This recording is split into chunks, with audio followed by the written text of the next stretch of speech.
A business's nature is to expand, especially for growing restaurant chains. But the COVID-19 pandemic has had a cooling effect on the food industry, with many restaurants forced to temporarily halt operations or go out of business altogether. So how does a restaurant chain continue opening a new store nearly every day? In the case of Haidilao, a worldwide hot pot chain, it's because they think like a tech company. So what does that mean exactly? Well, there are three major shared characteristics it has adopted: capital-fueled scaling despite steep loss, desperation for users' attention, and ecosystem building. In the first half of 2020, Haidilao lost almost 1 billion RMB, but their stock price kept going up.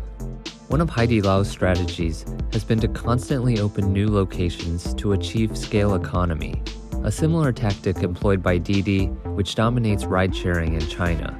As a country with strong culinary tradition, food options are plentiful in China, and no single food chain commands a Didi-like monopoly in the restaurant market. However, Haidilao has managed to gain a majority market share in the hot pot business, and as a result, they're consistently a popular option with name recognition. Many of their locations are inside shopping malls, and due to the large amount of traffic generated by their potential customers, property managers are quite generous when it comes to rent. For example, a 6-month lease comes out to less than 100,000 RMB. To put that into perspective, other restaurant chains spend considerably more on rent. Yonghe Dawang spent 18 to 27% of its income on rent, while Xiapu Xiapu spent 4.8% of its income on rent. For Haidilao, rent costs less than 1% of their income. Internet companies want people to spend as much time on their products as possible. Haidilao is no different. Because of their popularity, the wait for a table can potentially take hours. In fact, their waiting areas are sometimes even more crowded than the dining area. To keep people around, their waiting area provides unlimited snacks, drinks, and a variety of activities at zero cost. You can even do some origami to reduce your bill. The longer customers wait, the hungrier they'll be, increasing the chances they'll spend more on their meal.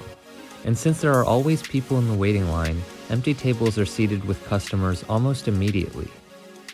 If you think Haidilao is simply running a hot pot restaurant, you need to look a little deeper.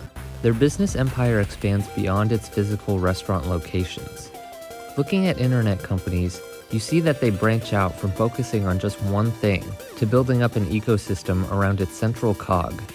For example, with Alibaba, not only do they have e-commerce platforms, they have their own digital payment services and have also gotten into logistics, and these businesses complement and integrate into each other.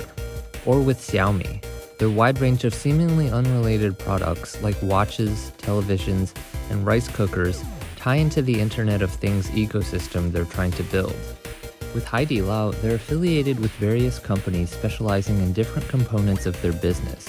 Yihai is a company that specializes in condiments. Shuhai is a company that handles supply chain. Store decorations are handled by Shuyuan Dongfang. Weihai is in charge of management of the stores. And Xunfei Zhiye is responsible for the intelligent ordering systems. All of these companies not only provide to Haidilao, but to other restaurants in the hot pot industry. And if something bad happens to Haidilao, all of the components are there to keep it going. On the surface, Haidilao's flavor, service, and management may seem like the recipe to their success, but other restaurants can also offer such things.